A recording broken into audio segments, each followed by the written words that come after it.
Madame la présidente de la Chambre de commerce et d'industrie de Colmar, Madame le vice-président, pour rester académique, de la Conférence nationale des académies, chers consoeurs, chers confrères, Mesdames, Messieurs, c'est pour moi un grand honneur et un plaisir de prendre la parole aujourd'hui en tant que président de la Conférence nationale des académies pour l'ouverture du colloque organisé par l'Académie d'Alsace des sciences, lettres et arts. Nous sommes venus nombreux des 32 académies regroupées par la conférence sous l'égide de l'Institut.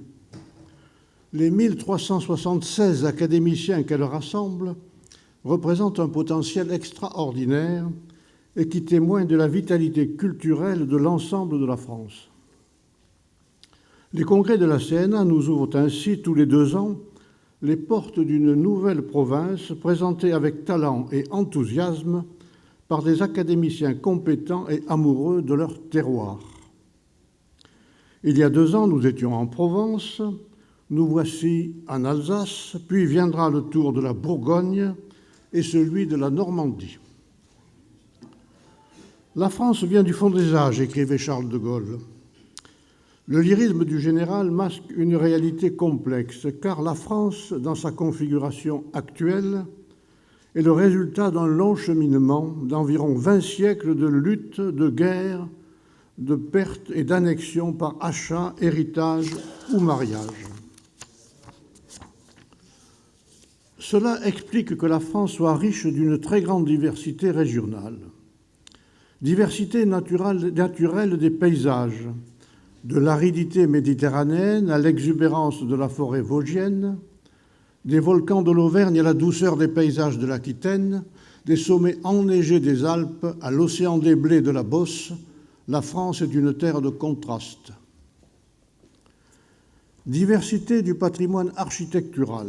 La France est une terre de châteaux, oui, mais un seul regard suffit à identifier un village provençal aux teintes de soleil, à situer en Bretagne les longères de granit coiffées d'ardoises bleues, en Bourgogne les toits pentus aux tuiles vernissées, ou en Alsace les jolies maisons à colombages croulant sous les géraniums. Mais aussi diversité des populations. 7 minorités culturelles affirmées existent en France. Elles préservent plus ou moins bien leur spécificité, leur langue ou leur dialecte. La population de la France est faite de briques et de brocs, de Celtes, de Ligures, d'envahisseurs venant de la péninsule italienne, des steppes de l'Europe centrale ou des mers nordiques. Qu'y a-t-il a priori de commun entre le vigneron languedocien et le marin-pêcheur breton? Apparemment rien. Contrairement à sa voisine l'Allemagne, dont l'unité linguistique a précédé l'unité politique, la France est une nation pluriethnique.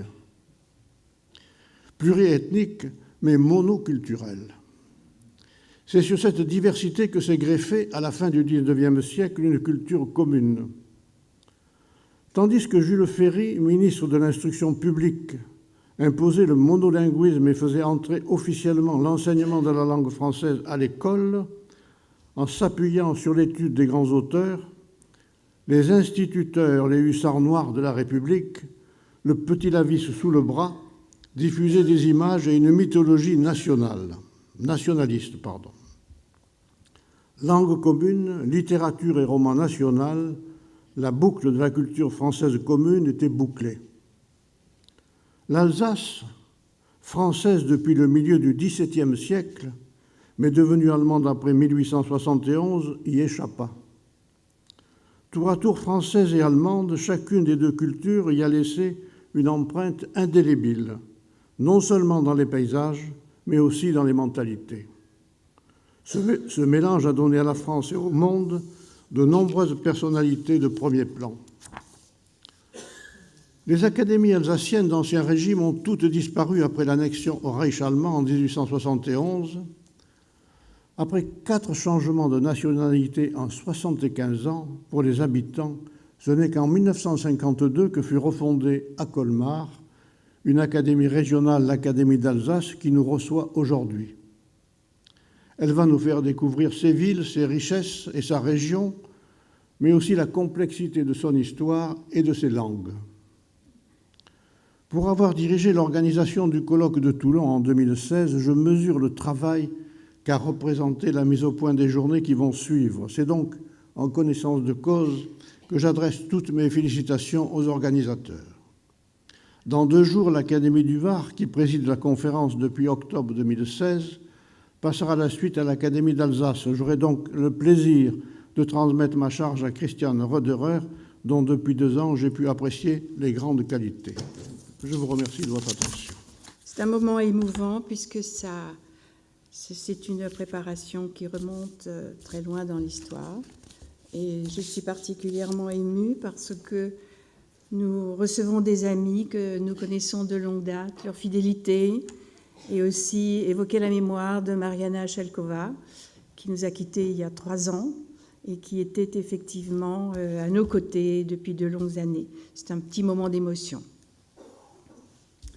Monsieur Bernard Bourgeois, président d'honneur de la Conférence nationale, Monsieur Jean-Paul Mérius, président de la Conférence nationale, Mesdames, Messieurs les présidentes et présidents, chères consoeurs, chers confrères, il ne s'agit pas d'un discours, mais de l'expression d'une vive gratitude pour votre présence à cette séance inaugurale d'un périple de 4 jours en terre d'Alsace, préparé avec passion par le comité, avec à sa tête Bernard Remaud, président de l'Académie d'Alsace, et Jean Hurstel, secrétaire général de la CNA.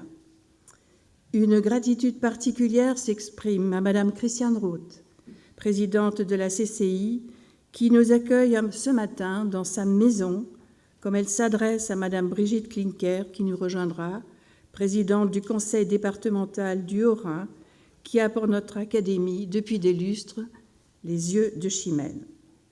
Il s'agit aussi d'un vibrant hommage à Bernard Pierrat et Jean-Claude Gall, nos pastes présidents, vous me pardonnerez la faute de français, ici présents et à leurs comités successifs.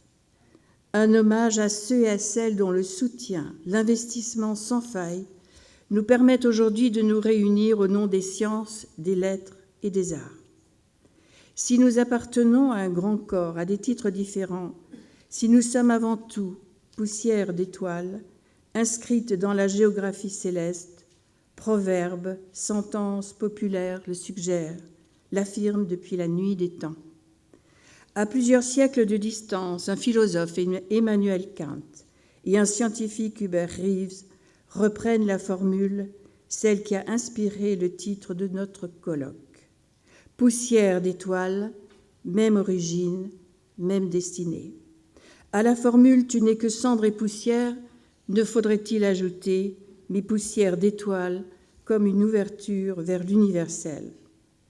Cette légitime aspiration à l'universel marque nombre de recherches et de travaux de nos compagnies savantes, avec cette précieuse dose d'humilité et de persévérance mise en exergue dans leur longue et parfois chahutée existence.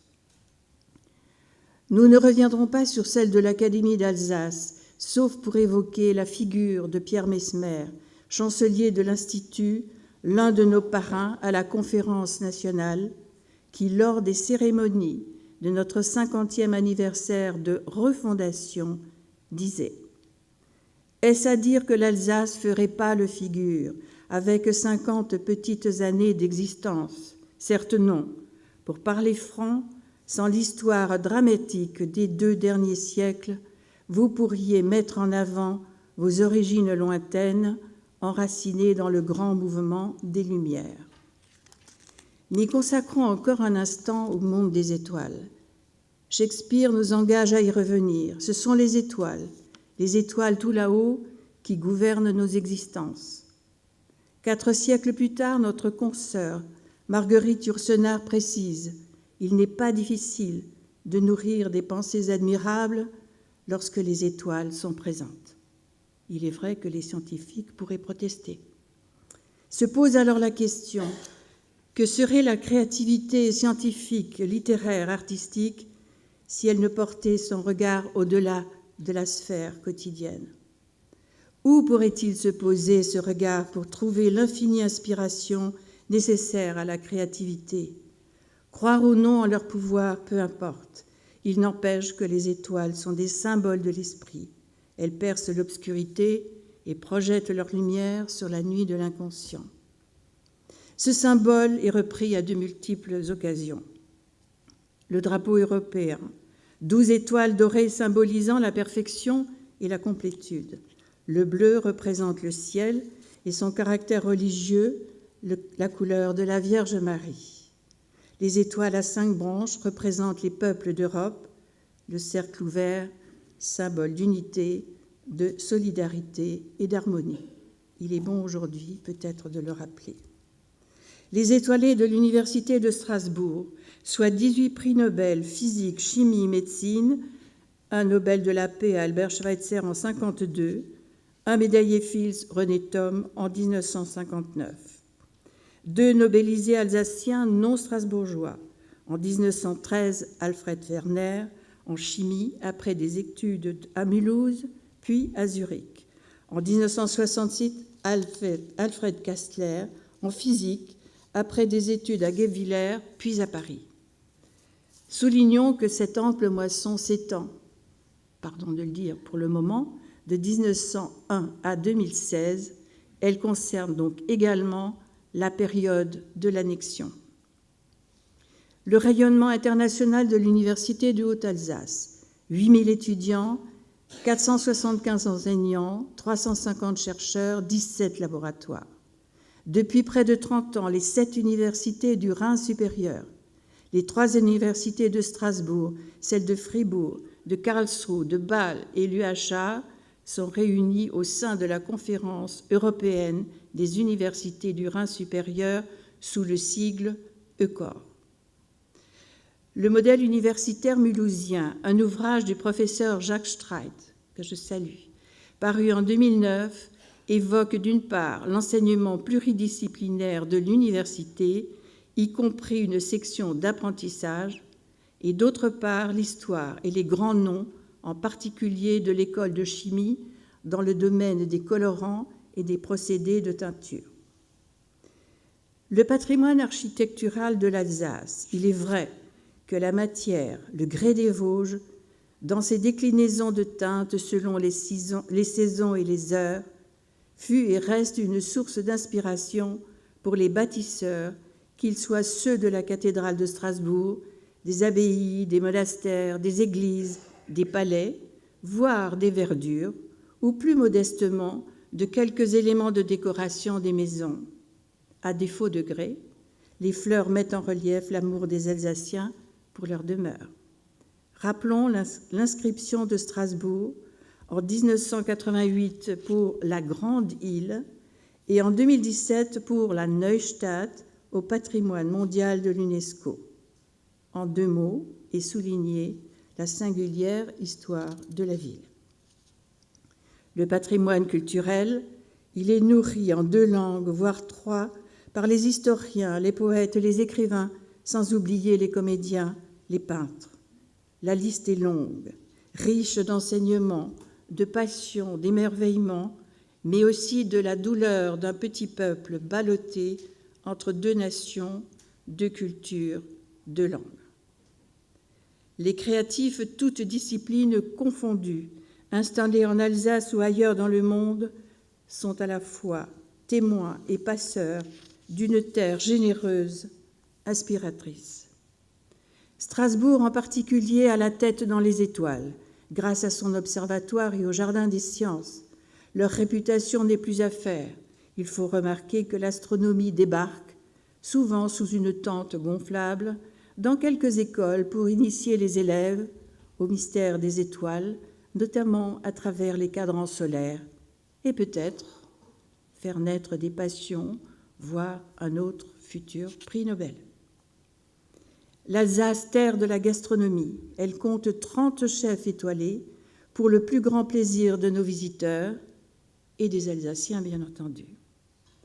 2018 est pour l'Alsace, pour notre Académie, une année faste, marquée par les cérémonies du 550e anniversaire de Gutenberg, un hommage à l'imprimé comme vecteur de savoir, de culture, de foi, du beau, symbole du bien moral selon Kant. le 20e anniversaire de l'admission de notre Académie à la Conférence nationale, et enfin la réouverture de la bibliothèque humaniste de Célestat. Nombre d'entre nous ont rencontré Alain Planté, soit à l'Institut, soit dans nos régions, en tant que président d'honneur des académies de province nommé par Pierre Messmer.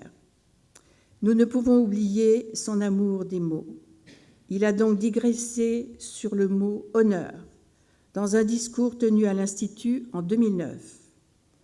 Je cite, « L'honneur est une notion très française, à la fois individuelle et historique, qui marque toute l'histoire de notre pays. L'honneur d'un chef peut racheter l'honneur de toute sa nation. Depuis le 18 juin 1940, Charles de Gaulle l'a montré, on peut tout perdre, fort l'honneur. Noblesse oblige, l'honneur oblige. Les académiciens sont tous porteurs et témoins de l'honneur. Être élu par ses pairs est un honneur dans une vie, mais aussi une source d'obligation, obligation de tenue, de travail, de dignité, d'exemplarité. L'honneur n'est ni un droit, ni un profit, ni un déguisement. » Fin de citation. Nous aimerions pouvoir rassurer le président Planté, nos académies ont maintenu, elles maintiendront. Les académies sont des lieux où l'on enseigne, où l'on apprend. Elles sont aussi des lieux de rencontre et d'échange dont elles donnent aujourd'hui une preuve éclatante. La tentation est de faire de nos académies des cénacles. Or, si l'évocation du monde des étoiles peut nous encourager dans nos travaux, il est nécessaire de l'associer à la Terre, à la réalité de notre société du XXIe siècle. Soyons rassurés, associer la Terre au ciel n'est plus un paradoxe, c'est-à-dire contraire à l'opinion commune qui voudrait en l'occurrence la séparation de ces deux éléments. Est-ce faire preuve d'orgueil ou de vanité d'imaginer que nos académies puissent s'investir dans la réalité qui, de tâtonnante, dispose de tous les moyens pour enfin s'installer dans un humanisme renouvelé? À ce sujet, le propos d'Alain Planté est clair. Notre conférence et chacune des académies qu'elle regroupe portent une partie de la responsabilité du destin de notre civilisation. Nos 32 académies en région sont des forces vives. Elles comptent 1300 acteurs appelés à l'action, à l'ouverture, au partage des talents, ce qu'ils font de la plus admirable manière. Néanmoins, pour accroître le rayonnement de la conférence, ne faudrait-il pas s'attacher à développer les actions interacadémiques et pourquoi pas des relations transfrontalières, comme le fait l'Académie d'Alsace avec la Suisse et l'Allemagne?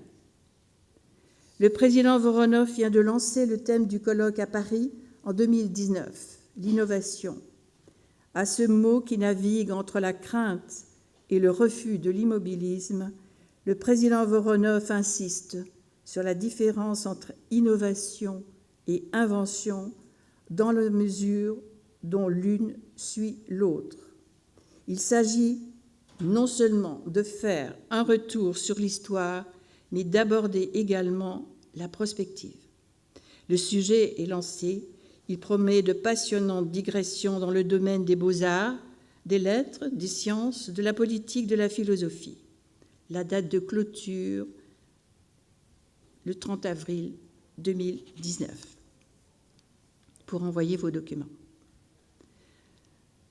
De tous ces champs d'exploration, de suggestions, de projets, de résolutions, que pouvons-nous faire? Oser. Toutes les conquêtes sublimes sont plus ou moins des prix de hardiesse. Tenter, braver, persister, persévérer, être fidèle à soi-même, prendre corps à corps le destin. Une belle feuille de route pour nos académies, fournie par Victor Hugo, qui sait de quoi il parle. Nous avons conscience qu'au début de toute action, il y a le verbe, c'est-à-dire la parole.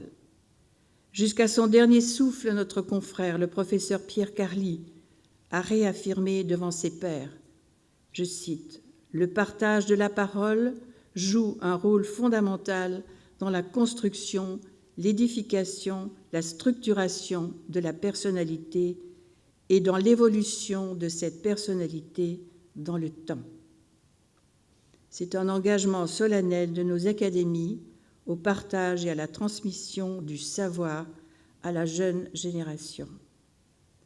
Chaque mot a une longitude et une latitude. Il fait de nous des êtres sociaux. Galilée, tout comme bien plus tard Mallarmé, nous donne l'occasion de conclure. Avec 26 lettres, on peut écrire le monde. Et que peuvent faire les 32 académies de France? Merci beaucoup pour votre écoute. Merci déjà pour ces gentilles paroles à mon égard et à l'égard de l'institution que j'ai le plaisir de représenter. Mesdames et messieurs les présidentes et les présidents, mesdames et messieurs, permettez-moi tout d'abord de vous souhaiter une très cordiale bienvenue à Colmar et dans notre CREF. Nous sommes particulièrement fiers de pouvoir accueillir ici à Colmar cette manifestation nationale. Colmar est une ville chargée d'histoire, cela a été dit, et riche d'un passé culturel exceptionnel. Vous aurez d'ailleurs l'occasion de visiter ce soir notre musée Unterlinden qui recèle de véritables trésors ainsi que des œuvres exceptionnelles. Vous allez avoir le privilège aujourd'hui d'assister à des interventions de très haut niveau. Mais sans l'économie, il ne peut y avoir de culture, car en plus des indispensables liens sociaux qu'elle permet de tisser, la culture est certainement un facteur dynamisant de l'activité économique. J'ai donc fait ainsi la liaison qui me permet, en ma qualité de présidente, de vous livrer à présent quelques éléments de conjoncture économique. Alors, le début de l'année 2018 a été encourageant. L'emploi augmente de 2% en Alsace, ce qui se traduit par des créations d'emplois importantes. Et c'est une évolution qui est un peu plus marquée chez nous en Alsace qu'au niveau national. Ce sont toujours l'intérim, l'hébergement, restauration, la construction et les autres services qui restent les moteurs de la dynamique alsacienne. Les effectifs progressent également dans le commerce, mais plus timidement dans l'industrie, avec toujours ce paradoxe. Il y a du chômage, mais de nombreux chefs d'entreprise ne trouvent pas et ont du mal à trouver leurs collaborateurs. La reprise économique s'apprécie également au regard de la consommation en biens des ménages, qui, elle aussi, croît régulièrement. Mais revenons-en aux entrepreneurs. Ils restent optimistes, mais affichent une méfiance croissante, tout en conservant une certaine sérénité quant aux perspectives de leur propre entreprise. Mais les hausses des tarifs douaniers instaurées par le gouvernement américain se ressentent par des baisses de commandes jusque chez nous en Alsace et des baisses de mouvements dans nos ports de commerce. L'économie locale et nationale reste donc une dynamique positive, mais le gouvernement doit prendre en compte ces quelques signaux pour ajuster les politiques publiques, car en économie, rien n'est gagné d'avance. Enfin, localement, nous partageons la vive inquiétude des entreprises commerciales et artisanales installées dans le secteur de Fessenheim. Notre Chambre de commerce et d'industrie est totalement investie dans la construction du projet d'avenir pour le territoire autour de Fessenheim dans la perspective de la fermeture de la centrale nucléaire. Les nouveaux déboires de la centrale de Flamanville, avec un nouveau report de mise en service, nous interpellent, même si un an supplémentaire, peut-être même 2, pour gérer ce projet d'envergure n'est pas inutile. Nous participons donc activement aux différents groupes de travail autour du secrétaire d'État Sébastien Lecornu qui vient demain et de monsieur le délégué interministériel de David Coste qui était là encore la semaine dernière. Bien évidemment, avec d'autres actions d'acteurs comme la région, le département, n'est-ce pas Brigitte, nous nous voyons souvent, et bien sûr EDF. En effet, les répercussions économiques de la fermeture du site sont indéniables car elles ne toucheront pas moins de 4000 personnes, tout confondu. Mais malgré les effets négatifs de cette fermeture, dans le domaine économique, nous avons l'ambition de participer au débat et à la mise en œuvre de nouvelles perspectives de développement pour les entreprises et de ce fait pour les populations touchées par cette fermeture. Pour attirer de nouvelles entreprises, nous sommes favorables à la création d'une zone binationale et nous travaillons de façon conjointe avec la Chambre de commerce de Fribourg pour construire un projet et pour détecter tout ce qui peut freiner à l'attractivité transfrontalière. Je me dois de faire part du grand intérêt de nos collègues allemands sur ce projet. Je dois d'ailleurs ajouter, par rapport à ce qui a été dit tout à l'heure, que très vite après la Deuxième Guerre mondiale, le président de la Chambre de commerce de l'époque s'est rapproché du président de la Chambre de commerce de Fribourg et depuis toujours, donc depuis l'année 46-47, nous participons à ce que nous appelons des Spitzentreffen et nous mettons en avant l'amitié franco-allemande. Nous en avons aujourd'hui plus jamais besoin que toujours, puisque les Allemands, dans le Bade-Wurtemberg en particulier, ont des besoins de main-d'œuvre et nous avons des jeunes et des moins jeunes au chômage. Donc nous cherchons toujours l'adéquation entre ces deux mondes. Alors après ce gros travail actuel de la Chambre de commerce sur la zone binationale, nous travaillons également, et c'est tout à fait naturel, à une réflexion sur l'énergie. Là aussi, le département est très en avance et a mené des réflexions, mais peut-être Brigitte, tu en parleras. Nous facilitons la mise en place de réseaux pour les entreprises innovantes qui œuvrent dans les énergies renouvelables, le stockage de l'énergie, les mobilités vertes, afin que toutes les entreprises puissent profiter des opportunités qui s'ouvrent à elles.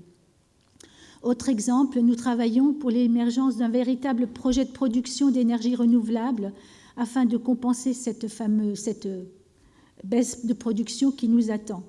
Donc je cite pêle-mêle tout ce qui touche le photovoltaïque, la méthanisation, la géothermie profonde, l'hydrogène, l'hydroélectricité. Vous voyez ici dans notre département, nous avons de gros projets, des projets qui étaient attendus puisque cette centrale devait fermer, mais la décision de fermeture est venue très très vite et nous devons maintenant très vite réagir. Alors, mesdames et messieurs, j'ai fait un tour d'horizon économique très rapide de notre situation ici dans la circonscription de Colmar. J'ai été mise au courant du programme qui vous attend, c'est passionnant. Je suis très heureuse encore une fois que vous ayez débuté votre marathon, parce que c'est un véritable marathon auquel vous allez devoir affronter, puisque vous avez plein de choses à faire. En tout cas, je vous souhaite une excellente journée et un excellent séjour alsacien, et j'espère que vous aurez l'occasion tous de revenir pour découvrir ou redécouvrir les richesses de notre région. Merci à vous. Voilà, Monsieur le Président de la Conférence nationale des académies, chère Christiane Roderer, cher Bernard Renaud, Mesdames, Messieurs, les membres des 32 académies des sciences, lettres et arts de notre beau pays. C'est vraiment un honneur pour moi, un plaisir, et puis j'ai envie de dire aussi un bonheur que de vous accueillir ici, en Alsace, à Colmar, pour votre conférence nationale des académies. Chaleureuse bienvenue à Colmar, chef-lieu du département du Haut-Rhin, même si en termes de population, Mulhouse est plus grande que Colmar. Historiquement, c'est Colmar qui est et qui reste la capitale du département du Haut-Rhin. C'est un honneur et un plaisir que de vous accueillir ici, chez nous. Soyez chez vous aussi, ici, vous qui êtes les ardents défenseurs du patrimoine intellectuel et culturel de chacun des territoires que vous représentez.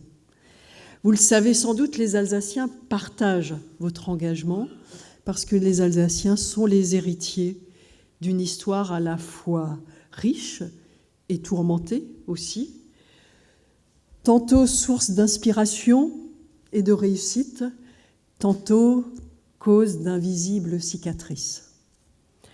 Le programme qui vous a été concocté, préparé par Christiane Roderer et par Bernard Renaud, va vous proposer une véritable immersion dans cette âme alsacienne dont certaines valeurs rappellent beaucoup celles qui vous réunissent, le respect du passé, le goût de l'excellence, le sens de la rigueur, mais aussi le désir d'ouverture, l'envie d'imaginer et le besoin d'entreprendre. Des étoiles et des hommes. j'ai envie de rajouter, et des femmes. Voilà en tout cas le thème sous lequel sera placé votre séjour parmi nous ici en Alsace. Un thème qui va vous permettre de prendre toute la hauteur requise pour observer, pour comprendre, analyser l'Alsace à la lumière de son plus bel héritage, l'esprit profondément humaniste qui lui vient de son histoire rhénane, vécue en plein cœur de l'Europe. Parce que, et je suis sûre que les intervenants et vos visites vous le feront bien sentir, ici, notre territoire, c'est le bassin rhénan, c'est là qu'est notre bassin de vie, c'est dû à notre histoire, c'est notre culture, mais je suis sûre aussi que, j'y reviendrai dans un moment, c'est notre avenir et c'est l'avenir de la France. Un thème qui, justement, fait référence aussi au drapeau européen, auquel l'Alsace est très attachée, de la même façon que nous sommes attachés, bien sûr, au drapeau de notre République, c'est-à-dire par l'esprit, par l'âme et par le cœur. Mais j'y reviendrai dans un moment également, tout en essayant d'être très brève. En tout cas, votre thème, qui, grâce aux rencontres et aux visites qui vont l'illustrer, vous aidera, j'en suis convaincue, à encore mieux comprendre l'Alsace et les Alsaciens. Oui, comprendre comment notre région historique a su, au fil des temps, faire face à ces différences, autant de chances pour favoriser son développement, en particulier économique et touristique. Comprendre aussi pourquoi l'Alsace se sent désormais enfermée dans un carcan qui est inapproprié et inadapté aux confins de ce Grand Est dont elle n'a jamais demandé à faire partie. Comprendre également pourquoi, avec mon homologue président du Bas-Rhin et le soutien de la très grande majorité des Alsaciens, nous voulons convaincre le gouvernement de la nécessité de redonner à l'Alsace les moyens d'exploiter ses atouts, et notamment ses atouts transfrontaliers. Et Christiane Roth, la présidente de la Chambre de commerce, vous a expliqué les enjeux en termes d'emploi, mais en termes économiques aussi, parce que nos voisins, le Bas-Wurtemberg et la Suisse du Nord-Ouest, vous le savez certainement, sont les moteurs de l'économie en Europe. Et ce sont nos voisins à 15 km d'ici. Comprendre enfin, mesdames, messieurs, pourquoi nous croyons fort en ce statut d'une eurocollectivité, c'est-à-dire une collectivité Alsace qui, au sein de la région Grand Est, puisque le président de la République nous a dit « Vous pouvez imaginer une collectivité Alsace à condition de rester dans le Grand Est », donc une collectivité Alsace innovante et ouverte sur ses voisins. Je sais, mesdames, messieurs, qu'en prononçant ces paroles devant les membres des 32 académies qui reflètent la vitalité intellectuelle de nos territoires, je m'adresse à des personnes qui connaissent le sens et la portée de ces appels qui proviennent du fond de l'âme de nos concitoyens et qui savent aussi que nous, élus, nous devons d'en être à la hauteur. Les étoiles, si vous me le permettez, ce sont donc aussi celles que nous espérons voir briller prochainement dans les yeux des Alsaciens lorsque nous serons parvenus justement au terme de ces longs mois de travail, de réflexion et de discussion avec le gouvernement et que nous pourrons annoncer la création de cette nouvelle collectivité résolument innovante et passionnément européenne. Vous le savez et vous l'avez compris lors des interventions précédentes, mesdames, messieurs, oui, nous restons et nous sommes fidèles à cette belle phrase que j'aime à citer de Pierre Pflimlin, ancien président du Conseil et président du Parlement européen et maire de Strasbourg.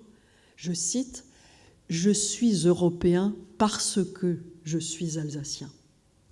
Alors, mesdames, messieurs, c'est sur cette citation très inspirante que je vous propose de conclure mon propos, avant de vous inviter à rejoindre le buffet, préparé avec attention et servi par les équipes du conseil départemental que je vous propose d'applaudir à la fin de mon propos. Je vous souhaite un fructueux séjour, de belles réflexions, de belles discussions et de belles visites dans notre belle Alsace. Merci d'avoir choisi Colmar.